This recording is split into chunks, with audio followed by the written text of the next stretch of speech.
ঘরে বসেই যদি মাত্র 20 টাকা খরচ করে এতটা ক্রিস্পি ও মজাদার পটেটো ওয়েজেস বানানো যায়, তাহলে কি দরকার আর রেস্টুরেন্টে যে 1-150 টাকা খরচ করার। তো চলেন শিখিয়ে দিই কী করে এই মজাদার ক্রিস্পি পটেটো ওয়েজেসটা বানাবেন। সেই জন্য আমি নিয়ে নিয়েছি এখানে আলু। বড় সাইজের আলু নিতে হবে। আলুগুলোকে আমি এভাবে মোটা মোটা করে লম্বা করে কেটে নিয়েছি।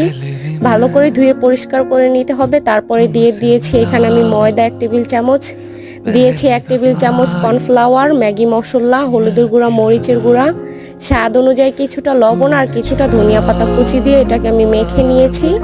তারপরে গরম তেলে আমি একে একে সবগুলো সুন্দর করে ভেজে নেব। এটাকে আমি একটু লো আঁচে ভেজে নিয়েছি। তো কতটা ক্রিস্পি হয়েছে আপনারা শব্দ শুনেই বুঝতে পারতেছেন। খুবই ঝটপট উপায়ে আপনারা চাইলে এইভাবে বাচ্চাদের টিফিনে বা বিকেলের নাস্তায় বানিয়ে দিতে পারেন। আল্লাহ হাফেজ।